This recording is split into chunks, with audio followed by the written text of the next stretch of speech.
Hello, this is Dustin DaHusky, and I'm going to do another pandemic talk. This time we're going to talk about patience, or the finding and returning to newfound patience. There's one thing about 2020 that I have relearned, and certainly better for it, is refinding my patience in what is technically a fast-paced world. We're living in high-tech times where instant gratification meets us at every fingertip, at every screen swipe,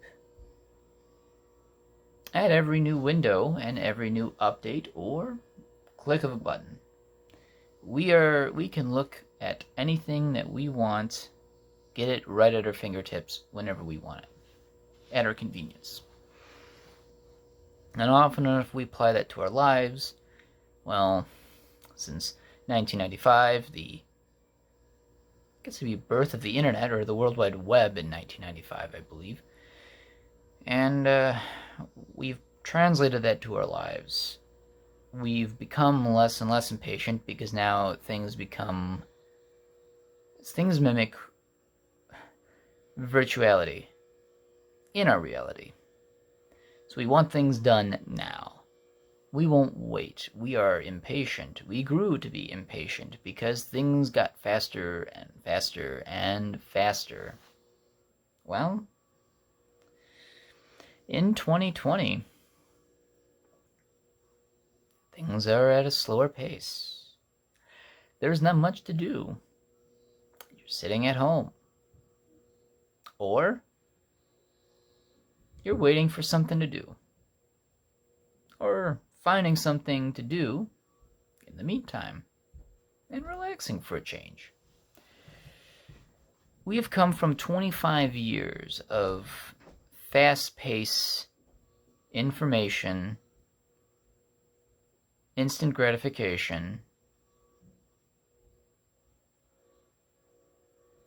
and action. Pretty much, we've all grew accustomed to this reality of ours, that I know that people are impatient. I notice that people speed in their cars more often. People want to get to somewhere.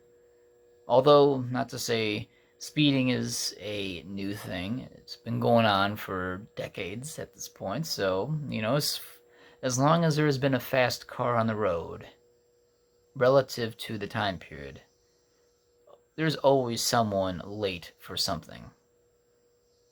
It probably did not need to be late for anyway, or speeding. But it's a good example of people with no patience.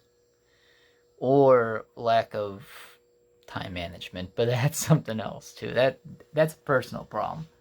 But getting somewhere and getting somewhere fast. I think we tend to lose the whole point. I think a lot of us have. Sometimes there's much more in a journey than getting to your destination.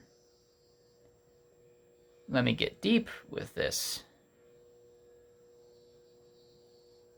Yeah, you can get to where you need to be, but if you blot out everything between A and B, you lose still quite a lot. That's why I like driving to cons. Driving 3 hours, 4 hours, 5, 6, 7, 8. Sometimes as long as nearly 11 hours of driving. A lot of people would rather fly. I like driving because it's cheaper. And you see more of the country. Sometimes it's good to bond with whoever you're driving with to a convention. Talk to them. Roommates that you pick up along the way. And either get to know them or pretty much just talk with them. Talk about excitement to the con. Talk about ordinary stuff.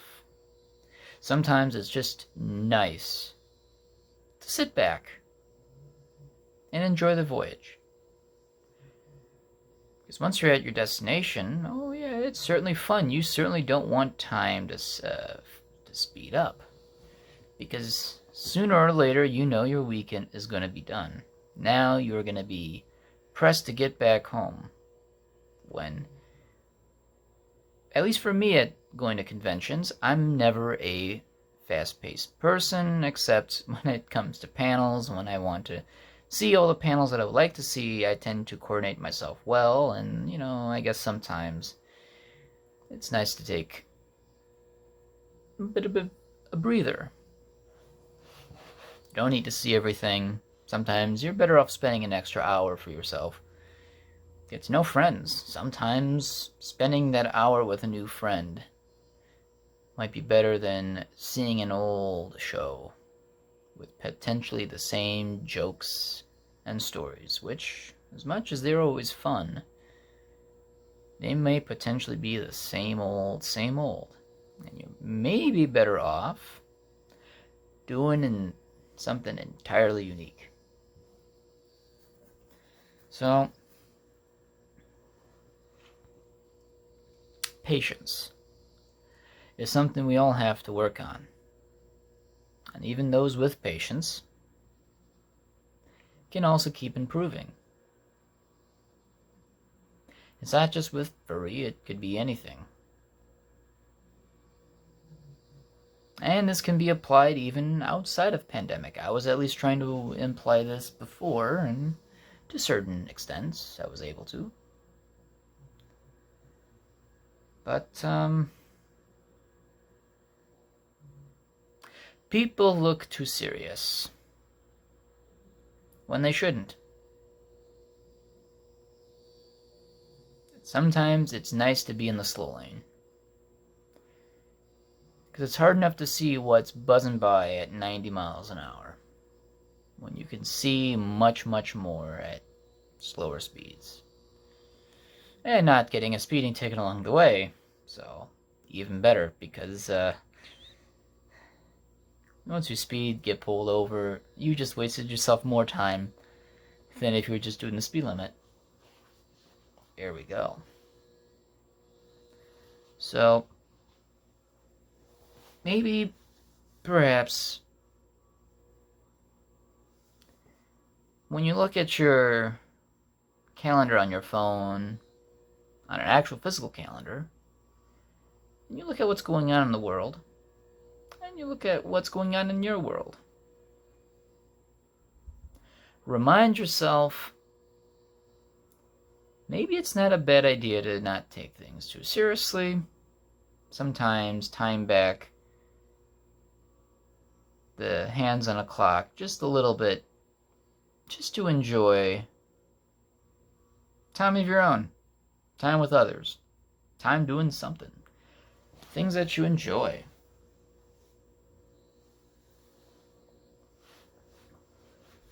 Because we're only on this journey once. Just got real with you. May as well make it well worth it. And maybe it took well into a pandemic to realize that maybe it's not a bad idea to slow down.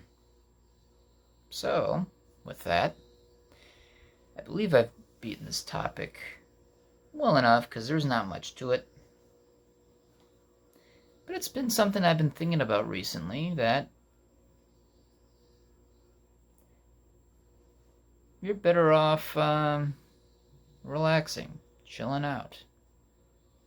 Because wherever your destination is going to be ain't going anywhere. So, in that case, enjoy the drive. Because there may be some things more memorable around along the way, as well as your destination. So, maybe try to find some zen along your way. And enjoy it. I think everyone could use a little bit of zen in their life. So, With that said, this is Dustin DaHusky. Take the scenic route in life. Will do you good.